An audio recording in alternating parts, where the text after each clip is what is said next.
여러분들이 잘 되기를 원하십니다. 하나님께서는 여러분들의 가정이 잘 되는 것을 기뻐하십니다. 그런데 비결도 주셨어요. 그러므로 우리가 잘 되고 우리 가정이 잘 될 수밖에 없다. 여러분, 요즘에 TV 프로를 보면은 많은 오디션 프로들이 많이 나오더라고요. 특별히 유명한 아주 노래를 잘 부르는 가수를 뽑는 오디션 프로그램에서 유독이 듣는 사람들의 눈시울을 적시게 하고 또 국민평가단으로부터 높은 점수를 받는 노래들이 있어요. 그 노래가 어떤 노래인가 이렇게 보니까 부모님에 대한 그리움, 그분들의 사랑, 그리고 그분들의 아픔과 과거의 추억을 가사로 한 노래들이 많은 사람들의 눈시울을 적시게 하고 또 국민평가단으로부터 높은 점수를 받는 것을 볼 수 있습니다. 내가 부모님께 살아 계실 때는 잘 몰랐는데 그분들이 돌아가신 후에 또 내가 이제 자라서 성인이 되어지고 부모가 되어지고 나서 보니까 그제서야 후회할 만큼의 아쉬움이 생기기 때문에 그렇습니다. 살아계실 때는 몰랐어요. 우리가 어렸을 때도 몰랐어요.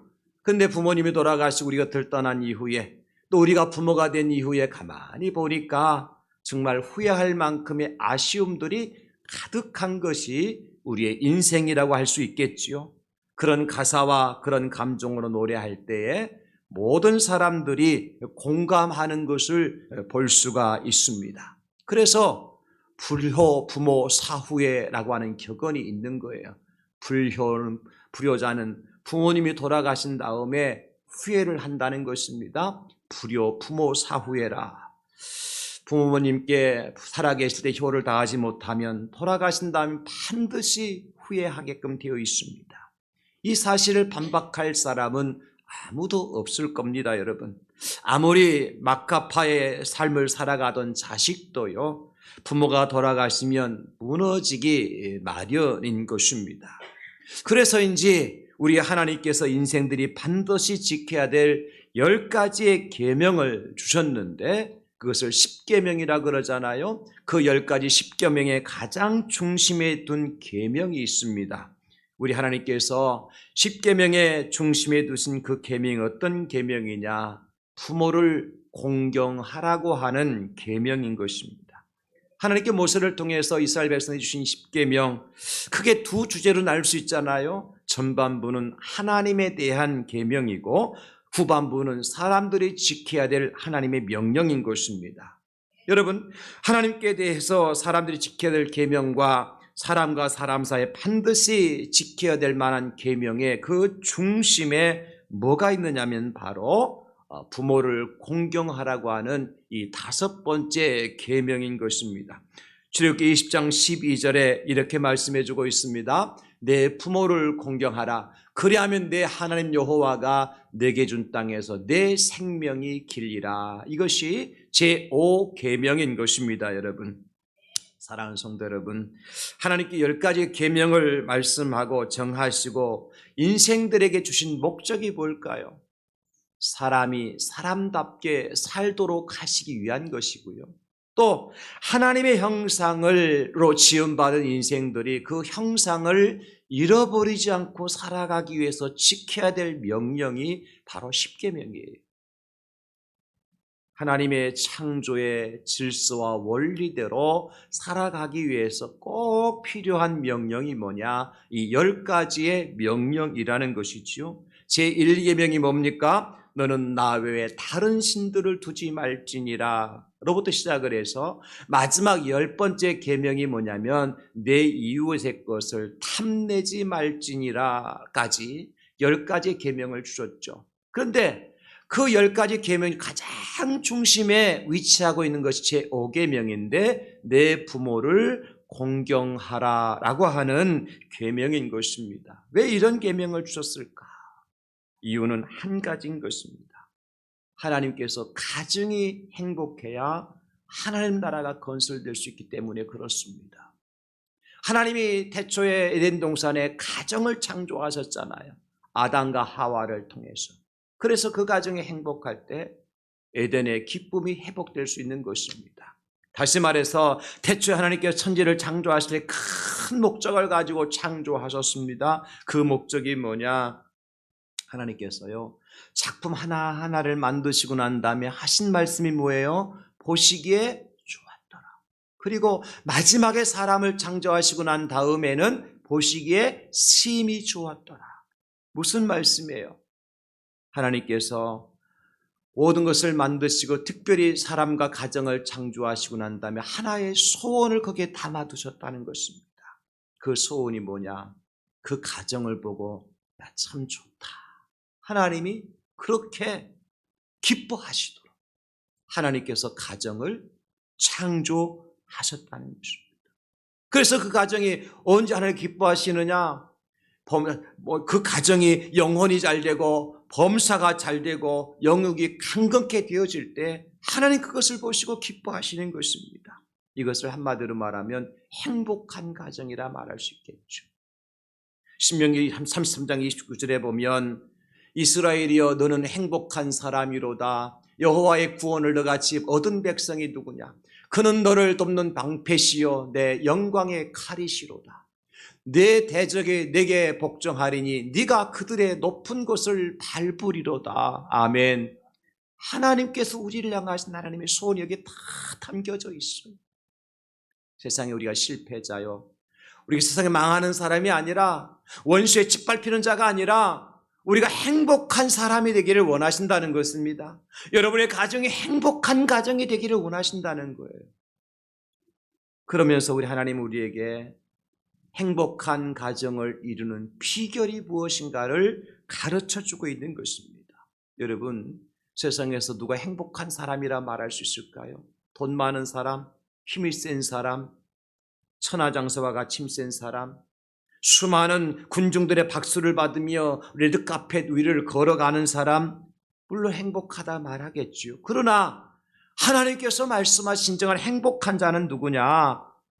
하나님의 형상으로 지음받은 그 형상대로 살아가는 사람인 거예요. 그러면 우리가 어떻게 하나님의 형상대로 지음받아 하나님의 복을 받고 하나님을 기쁘시게 해드리고 가장 행복한 가정을 이뤄갈 수 있느냐? 두 가지입니다. 첫째는 부모님께 순종하는 자녀인 것입니다. 순종하는 자녀. 순종하는 자녀는 행복하고 순종하는 자녀가 있는 그 가정은 행복한 가정이고, 순종하는 자녀가 있는 그 가정을 보시면서 하나님께서 보기에 참 좋다 그렇게 말씀하신다는 거예요. 여기 순종하라라고 하는 휘파쿠오는 두 단어가 합쳐진 것인데요, 휘파라고 하는 것은 뭐뭐 아래에 있다는 것이고 큐오라고 하는 것은 경청하여 듣다 그런 의미를 가지고 있어요. 그러니까 밑에서 누가 말씀하신 것을 귀담아 듣는 거예요. 하나님 아버지께서 말씀하실 때 땅에 있는 백성들이 하나님을 향해서 듣는 것이 휘파쿠오라고 하는 말이에요. 왕이 왕좌에 앉아서 이제 백성들에게 명령할 때 그 왕자 밑에서 백성들이, 신하들이, 부하들이 왕의 명령을 듣는 것을 휘파쿠오 그렇게 말하는 거예요. 똑같은 말씀이 부모가 자녀들에게 말씀하실 때에 그 자녀들이 밑에서, 부모 밑에서 부모의 말씀을 잘 경청하는 것을 휘파쿠오 그렇게 헬라어로 말씀하는 것입니다. 여러분, 아래에서 잘 들어야 돼요. 명령에 귀를 기울여야 돼요. 명령이나 권위에 유의하며 따라야 된다는 것입니다. 그러면 왜 부모께 순종하는 자가 행복한 사람이냐? 오늘 우리가 읽었잖아요. 이것이 마땅하니라, 이것이 옳으니라 그랬습니다. 당연한 거라는 거예요. 부모가 말씀하신 걸 자식이 순종하는 것은 마땅한 것이다, 당연한 거라는 거예요. 그런가 하면 이것이 하나님을 기쁘시게 해드리는 일이래요. 아무리 똑똑하고요, 아무리 잘 나가고, 아무리 고위공직에 있는 자식이라 할지라도요, 부모님께 순종하지 않는 자식은 이미 자식으로서의 본분을 잃어버린 거예요. 절대로 그런 사람을 행복한 사람이라고 할 수가 없는 것입니다, 여러분. 요즘 잘 나가는 연예인들 중에도 부모를 버리고 외면하고 심지어 부모를 감옥에 들어가게 해놓고 TV에 나와서 희낙낙하고 떳떳하게 활동하는 것을 보면 참 마음이 아픕니다. 물론 부모가 자식에게 잘했는데 고소고발해서 감옥에 들어가게 만드는 자식은 없을 겁니다. 그럼에도 여러분, 돈이냐 부모냐 무엇을 선택해야 될 것인가 물을 때에 우리는 돈이 아니라 부모를 선택해야 되지 않겠습니까? 내 명예냐 부모냐 무엇을 선택하냐 물을 때에 나의 명예가 아니라 부모님을 선택해야 되지 않겠습니까? 세상은 그렇죠. 돈을 따라갈래 부모를 따라갈래 물으면 돈을 따라가지 부모를 따라가지 않습니다. 내 명예를 지킬래 부모를 지킬래 물을 때에 명예를 지키려고 부모를 버리지 부모님을 지키려고 명예 버리는 자식은 없습니다. 세상이 그런 것 같아요. 그러다 보니까 나를 낳은 부모를, 나를 키워준 부모님을, 나이 있게 한 우리 스승을, 우리 마스터, 우리 주인을 함부로 버리잖아요. 내 명예를 지키려고. 스승이든 부모든 함부로 하잖아요. 그러나 하나님 우리에게 그것을 원하지 않습니다. 성경의 이삭을 보십시다, 여러분. 아브라함의 아들이었던 이삭. 아브라함이 100세가 되어서 낳은 아들이 이삭이었습니다. 그건 어느 날 하나님께서 아브라함에게 아브라함아 내 아들 독자 이삭을 내게 번제로 드리라고 말씀하시니까 아브라함이 어떻게 해야 돼요? 그 아들을 데리고 모리아 산으로 사흘길을 걸어갑니다. 아들이 걸어가면서 궁금해서 아버지에게 묻잖아요. 아버지 여기 제물 하나님께 드릴 제물로 태울 나무도 있고 불도 있는데 제물은 어디 있습니까? 아브라함이 아들에게 이삭에게 말하잖아요. 하나님이 준비하셨느니라. 사흘길을 걸어가면서 이삭이 왜 그것을 눈치를 못 챘을까요? 그러나 아버지가 지어준 시계와 나무를 짊어지고 아버지를 따라가요. 모리아산에 도착해서 아버지가 제단을 쌓습니다. 나무로 제단을 쌓고 그리고 이삭을 꽁꽁 묶습니다. 아버지 왜 묶어요? 조금 있으면 안다. 이삭이 몰랐을까요? 그 아들을 제단 위에 올려놓습니다. 나무 제단 위에 아들을 올려놓습니다. 그리고 불을 붙이고 그리고 칼을 들어서 아들을 내려치려 할 때에 아버지 왜 이러십니까? 라고 이삭이 아버지에게 단 한마디도 하지 않아요. 이미 알고 있었어요. 그럼에도 불구하고 이삭이 힘이 없어서가 아니고 이삭이 이 사실을 몰라서가 아니라 아버지가 하시는 일이니까 아버지 앞에 내가 불순종하지 아니하고 순종했던 것이 이삭인 것입니다. 여러분, 이삭이 그렇게 할 수밖에 없었던 이유가 뭘까요? 아버지는 아버지에게 주신 아버지만의 권위가 있다는 거예요. 그 아버지가 미련하던 그 아버지가 똑똑하지 못하던 그 아버지가 잘나지 못했던 간에 아버지만의 권위가 있다는 것입니다. 그 권위를 누가 주셨습니까? 하나님께서 주신 것입니다. 우리 사랑하는 성도 여러분, 우리 부모님들에게는 우리 어머니에게 우리 아버지에게는 어머니만의 권위가 있고 아버지만의 권위가 있는데 그 어머니의 권위, 아버지의 권위는 누가 주셨느냐 하면 하나님께서 주신 줄로 믿으시기를 바랍니다. 그래서 믿고 따라가고 제단 위에 꽁꽁 묶인 채로 올려져 앉고 칼로 내리칠 때도 아버지 한마디 하지 않고 이삭은 아버지가 하는 일에 순종하고 있었어요. 육신의 아버지께 순종하지 못하는 사람이 영의 아버지인 하나님께 순종하는 일은 쉽지 않을 겁니다. 눈에 보이지 않는 하나님 아버지의 권위를 인정한다고 하면서 눈에 보이는 내 육신의 아버지의 권위마저 인정하지 않고 순종하지 않는다면 그것 또한 이중적 생활이 아니겠습니까, 여러분? 다윗도 마찬가지지요. 장인이요 한 나라의 왕이었던 사울 왕에 대해서 다윗이 어떻게 합니까? 비록 사울 왕이 행동하는 것을 보면 전혀 이성적이지도 않았어요. 합리적이지도 않았어요. 마음에 들지 않아요. 왜 그런지 모르겠어요. 그럼에도 불구하고 나의 왕이니까, 나의 스승이니까, 내 영적인 아버지니까 다윗은 철저하게 그 사울 앞에 순종하는 것을 볼 수가 있습니다. 그 왕의 권위를 누가 주셨습니까? 하나님이 주셨다. 영적인 아버지로서 장인으로서의 권위를 누가 주셨냐면 하나님이 주셨다고요. 그렇기 때문에 다윗은 철저하게 사울 왕 앞에 순종하는 것을 볼 수가 있습니다. 나중에 사무엘상 24장에 보면 여러분, 엔게디 광야에서 이제 다윗이 더위를 피하고 사울 왕을 피해서 한 동굴 속에 숨어 있었는데요. 마침 그때에 사울 왕도 용변을 보려고 그 동굴 속으로 돌아와요.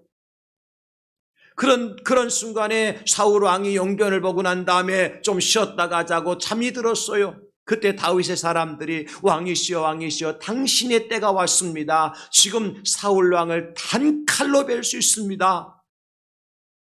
다윗이 가서 보니까 사울 왕이 깊은 잠에 들었어요. 칼로 내리치면 당신의 원수는 끝장이 나고 이제 다윗의 시대가 열릴 거예요. 그런데 다윗이 어떡합니까? 사울의 옷자락만 살짝 베가지고 나왔다 그랬어요. 그때 당시의 상황을 성경은 이렇게 기록해주고 있습니다. 사무엘상 24장 5절로 6절입니다. 그러한 후에 사울의 옷자락 뱀으로 말미암아 다윗의 마음이 찔려 자기 사람들에게 이르되 내가 손을 들어 여호와의 기름 부음을 받은 내 주를 치는 것은 여호와께서 금하시는 것이니 그는 여호와의 기름 부음을 받은 자가 됨이니라 하고, 그리고 난 다음에 왕이시여 왕이시여 주의 종이 왕의 옷자락을 베었나이다라고 엎드려서 왕 앞에 경배하며 다윗이 왕의 옷자락을 사울 왕 앞에 보여드리는 거예요. 이것이 다윗의 모습이었습니다. 그 결과 어떻게 되었죠? 하나님은 다윗을 형통하게 하셨고 사울은 망하게 하셨어요. 여러분, 그렇습니다. 왕이 잘해서가 아니잖아요. 하나님이 세우신 왕이니까. 사울 왕이 이성적으로 합리적으로 말하고 판단하지 못했잖아요. 그럼에도 불구하고 이 나라의 왕이요, 나의 스승이요, 나의 장인이니까 다윗은 그 사울 왕 앞에 순종할 수밖에 없었어요. 성경은 우리에게 이렇게 말씀해 주십니다. 잠언 1장 7절로 9절에 여호와를 경영하는 것이 자식의 근본이거늘 미련한 자는 지혜와 훈계를 멸시하느니라. 내 아들아 내 아비의 훈계를 들으며 내 어미의 법을 떠나지 말라. 이는 내 머리에 아름다운 관이요 내 목에 금 사슬이니라. 뭐가요? 부모의 훈계를 듣고 순종하는 것이 너의 면류관이라는 것이요. 잠언 13장 1절에도 말씀하시죠. 지혜로운 아들은 아비의 훈계를 들으나 거만한 자는 꾸지람을 즐겨 듣지 아니하느니라. 여러분, 순종한 사무엘과 불순종한 엘리의 두 아들 홈니와 비느하스는 너무나 차이가 나지요. 사무엘은 성전을 떠나지 않고 제사장의 자리를 지켰어요. 엘리의 아들이 아니었습니다. 그러나 엘리가 제사장이 사무엘에게 말씀하시는 대로 사무엘은 순종했어요. 그러나 엘리의 진짜 두 아들 홈니와 비느하스는 어떻게 했습니까? 성전 안에서 제사장들이 해서는 안 될, 아니 일반 사람들이 해서도 안 될 악한 일을 성전 안에서 행했단 말이에요. 이 소문이 아버지 엘리에게 들려왔을 때 아버지가 아들들을 불러 얘들아 그러면 안 돼, 이상한 소문이 들려온다 그렇게 말했지만도 홈니와 비느하스는 아버지의 말을 듣지 않아요. 결과는 어떻게 되었을까요? 블레셋 나라와 전쟁에 나가서 하루아침에 두 아들이 싸늘한 시체가 돼서 돌아와요. 그러나 사무엘은 엘리 제사장의 뒤를 이어서 이스라엘의 위대한 제사장이 됩니다. 여러분, 차이가 뭔지 아시겠죠? 그렇습니다. 세대 차이도 나고 문화 차이도 나고 인식의 차이가 있어서 부모에게 순종한다는 것은 정말 쉽지 않을 수 있습니다. 그러나 여러분 기억하십시오. 우리 부모님에게는 하나님께 주신 권위가 있다는 사실 말입니다. 아무리 자식이 똑똑해도요, 부모를 대신할 수 없는 일이 있어요. 아무리 자식이 잘났어도요, 여러분, 부모의 권위를 박탈해도 되는 그러한 권위를 자식에게 주신 적이 없어요. 스승에 대해서도 마찬가지고 영적 부모에 대해서도 마찬가지예요. 여기서는 장목사가 똑똑해 잘나서 여러분들에게 목사님 소리를 듣는 게 아니에요. 하나님께서 목사를 세우고 목사의 권위를 주셨기 때문에 여러분들이 못났지만, 여러분들 보기에 너무나 부족하지만 그럼에도 불구하고 여러분 목사님 하면서 순종하고 있는 것 아니겠습니까? 그냥 인간적인 1대1로 비교해 본다면 그렇게 할 이유가 없지요. 제가 여러분들 돈 많이 있습니까? 뭐 배운 게 더 많습니까? 키는 조금 큽니다, 제가. 그거 외에는 없어요. 그럼에도 불구하고 영적 부모니까, 영적 스승이니까, 하나님 주신 권위가 있으니까 여러분 순종하시는 거죠. 그리고 그렇게 순종하는 자가 잘 되게 하시는 하나님의 복을 받을 줄로 믿습니다. 순종하는 자가. 두 번째로는 부모를 공경하는 자녀입니다. 공경이라는 티마오라고 하는 헬라어, 이걸 보니까요, 현재 능동태 명령법으로 되어 있어요. 현재형으로 되어 있다는 것은 무슨 뜻이냐? 오늘도 현재, 내일도 현재, 모레도 현재라는 거죠.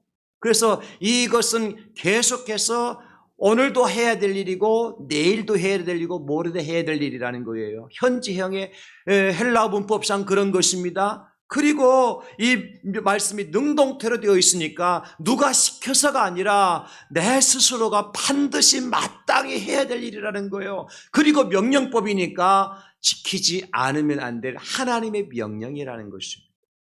사랑하는 성도 여러분, 부모님을 공경하는 것은 오늘도 내일도 저와 여러분들이 반드시 해야만 할 마땅한 일이요 하나님의 명령임을 믿으시고 순종하실 수 있기를 예수님의 이름으로 축복합니다. 따라서 우리가 부모를 공경하지 않는다고 하면 하나님의 명령을 어기는 것이고 하나님께 불순종하는 거예요. 우리 자녀들은 그것을 알아야 돼요. 단순하게 내 육체의 부모에게 불순종하는 것이 아니라 하나님께 불순종하는 거예요. 내 부모님의 말씀에 단순히 따르지 않는 것이 아니라 하나님의 명령에 불복종하는 거예요. 그래서 불효자는요, 하나님의 엄청난 징계를 받아요. 오늘 티마오라고 하는 동사가요, 요한복음 5장 23절에 반복해서 나오는데 보십시오. 이는 모든 사람으로 아버지를 공경하는 것 같이 아들을 공경하게 하려 하심이라. 아들을 공경하지 아니하는 자는 그를 보내신 아버지도 공경하지 아니하느니라 말씀하시잖아요. 이 공경 무슨 얘기냐? 너희들이 하나님 아버지를 공경한다고 하잖아. 그런데 아들이 왜 나를 공경하지 아니하느냐? 하나님 아버지를 공경하는 것처럼 나도 공경해야 된다, 그 말씀하시는 거고요. 내가 내 아버지를 공경한 것 같이 너희도 나를 공경하라, 그 말씀이거든요. 그러면 여러분, 예수님께서 하나님 아버지를 어떻게 공경하셨습니까? 예수님이 하나님 보좌 우편에 앉아 계시다가 하나님께서 예수님을 이 땅에 사람의 몸으로 내려가도록 하셨죠. 여기에 순종하신 겁니다.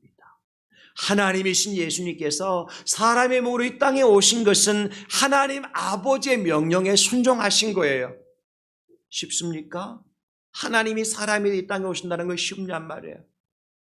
그러나 아버지의 뜻이니까, 아버지의 명령이니까 사람이 아니라 짐승이 돼서라도 내려오시는 분이 우리 예수님이시지요. 뿐만 아니라 예수님께서 어떻게 아버지의 말씀에 공경했습니까? 십자가에 달려 돌아가실 때 예수님 기도하시잖아요. 아버지, 하실 수 있으시면 이 잔을 내게서 떠나가게 해주세요. 그러나 나의 원대로 마시옵고 아버지의 뜻대로 하시옵소서. 하나님 아버지의 뜻이 무엇이었습니까? 십자가를 지고 돌아가시는 거였잖아요. 예수님은 거기에 순종합니다. 아버지께 십자가를 지는 것이 아버지의 뜻이니까 그 뜻을 이루어 드리기 위해서 십자가의 고난의 잔을 다 마시셨습니다. 이것이 예수님이 아버지 하나님을 공경하신 모습인 거예요. 여러분 부모님들이 여러분들에게 십자가를 지라 할 때에 아무 말도 하지 않고 예 그렇게 하고 예수님처럼 예 그렇게 하고 이삭처럼 아버지의 말씀에 순종하고 공경할 수 있겠습니까? 그것이 마땅한 일이고 그것이 옳은 일이라고 말씀하고 있어요. 여러분 노아의 아들들을 보십시오.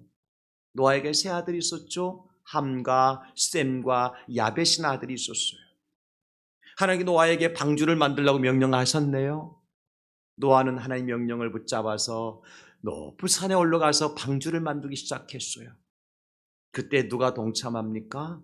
노아의 세 아들들이 동참해요. 사람들이 노아를 욕합니다. 미치광이라고 노아를 비웃습니다. 그러면 여러분 노아를 미치광이요 이상한 사람이라고 비웃고 욕할 때 노아의 아들들은 어땠을까요? 미친놈의 아들이니까 그들도 미친 사람 아닙니까 여러분? 그 소리가 그 아들들에게는 안 들렸을까요? 그러나 노아의 세 아들들은 끝까지 120년의 세월 동안 아버지를 따라서 방주를 만들어요. 어떻게 가능했을까요? 세상 사람들은 뭐라고 하든지 간에 아버지의 말씀이 더 중요하고 세상 사람들은 어떻게 비웃든 간에 아버지가 더 귀하고 아버지만을 존중해야 될 하나님의 권위가 아버지겠다는 사실을 믿고 세 아들들은 방주를 아버지와 함께 끝까지 만든 거예요. 여러분 이게 아버지를 공경하는 거예요. 특별히 노아의 세 아들들 중에서 셈과 야벳은 어떻게 합니까? 아버지 노아가 홍수가 그치고 난 다음에 포도농사를 짓고 너무 기쁜 나머지 포도주에 취해서 빨가벗고 누워 있어요. 그 장면을 함이 보잖아요. 아들 함이 보고 나서 동생들이 봐라 동생들아 아버지가 의인이라고 세상에 의인이 저러고 있다. 동생들이 얘기하니까 셈과 야벳이 어떻게 합니까? 형의 말을 듣고요. 아버지에게 덮어드릴 사랑의 이불과 공경의 이불을 준비해 가서 뒷걸음질 치고 가서 아버지를 보지 않고 아버지를 덮어드리고 곧바로 빠져나와요. 누군가는 아버지의 수치를, 아버지의 단점을, 아버지의 못난 부분을 지적질하고 그것을 공개하고 그것을 욕하고 있지만은 누군가는 그것조차도 우리 아버지인데 내 아버지인데 사랑하는 존경할 만한 아버지인데라고 생각하고 아버지에게 가서 그것을 덮어드리고 그것을 보지 않고 나오는 거예요. 결과는 어떻게 됐죠? 노아가 나중에 깨어난 다음에 함은 저주하였지만 셈과 야벳은 큰 축복을 내리잖아요. 요셉을 볼까요? 아버지 야곱이 이제 애굽에 내려와서 세상을 떠납니다. 형들이 요셉에게 와서 동생아 우리 아버지가 돌아가실 때 유언을 하고 돌아가셨는데 우리의 허물과 잘못을 용서해주고 형제끼리 화목하게 살라고 말씀하셨다. 그때 요셉이 뭐라 그래? 형님들 걱정하지 마세요. 내가 형님들뿐만 아니라 형님들 자녀들까지 책임질게요. 요셉이 그렇게 말할 수 있었던 것은 무엇 때문일까? 형들을 사랑해서요? 여러분 아니에요. 아버지 때문입니다. 나를 사랑하셔서 어렸을 때부터 채색 옷을 입혀주셨던 그 아버지. 평생 나를 잃어버리고 한숨도 잠을 제대로 못 주무시고 눈에 진물이 날 정도로 아들을 기다리시면서 기대하셨던 그 아버지. 그 아버지인데 내가 어떻게 아버지의 명령을 어기고 형들을 용서하지 않고 내가 원수를 갚을 수 있겠습니까? 아버지 때문에 형들을 용서하고 형들의 자식들까지 건사하는 요셉의 모습. 결과는 어떻게 되죠? 하나님께 그 요셉을 통해서 이스라엘의 애굽 땅에서의 이제 노예 생활을 청산하도록 만들어 주시잖아요. 사랑하는 성도 여러분, 우리가 이렇게 부모님을 공경하고 부모님께 순종해야 될 이유가 뭐냐? 골로새서 3장 20절에 이렇게 말씀해 줍니다. 우리 함께 읽겠습니다. 시작. 자녀들아, 모든 일에 부모에게 순종하라. 이는 주 안에서 기쁘게 하는 것이니라. 아멘. 하나님께 우리에게 주신 말씀이 뭡니까? 부모에게 순종하는 것이 하나님을 기쁘시게 해드리는 거래요.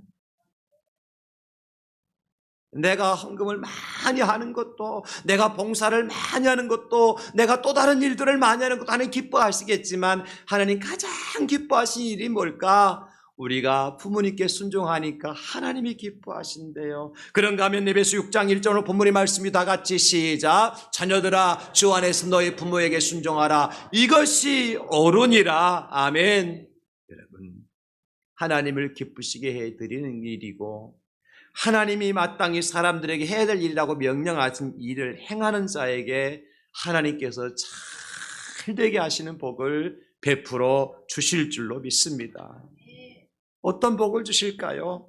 출애굽기 20장 12절 다 같이 시작. 내 부모를 공경하라. 그리하면 내 하나님 여호와가 내게 준 땅에서 내 생명이 길리라. 아멘. 여기 내게 준 땅이 어딜까요?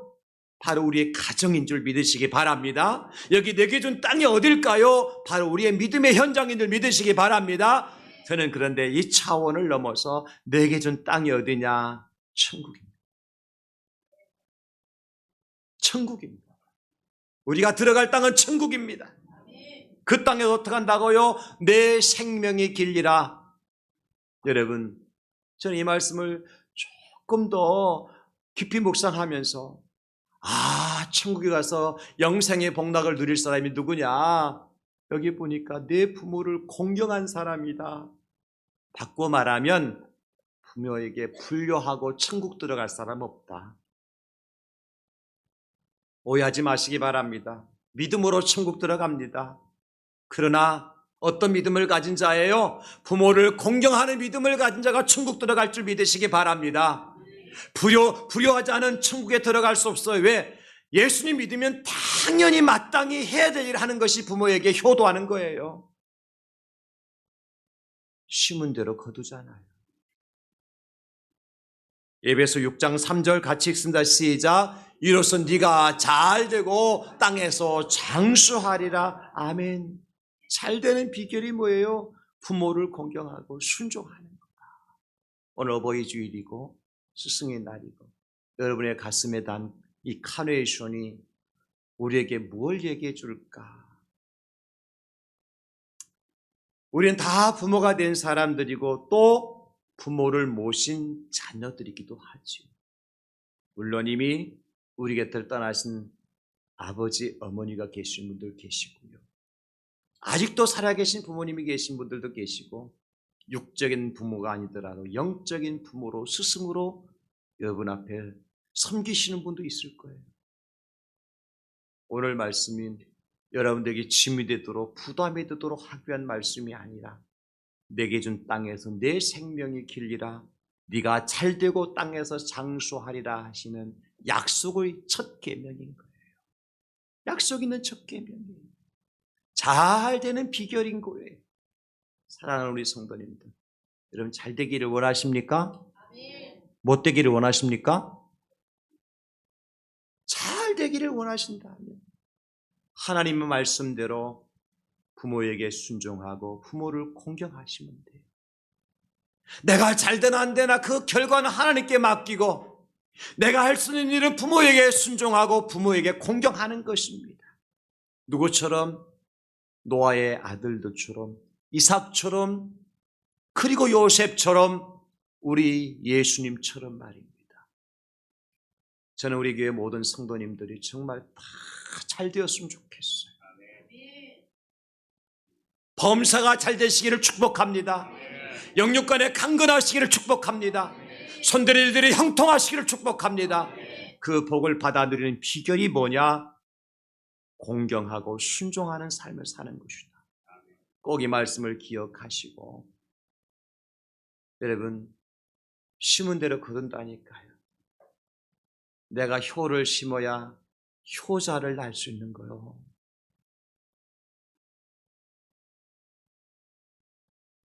우리 모두가 이런 축복의 주인공이 될 수 있기를 예수님의 이름으로 축원합니다. 하나님 아버지, 고맙고 감사합니다. 가정에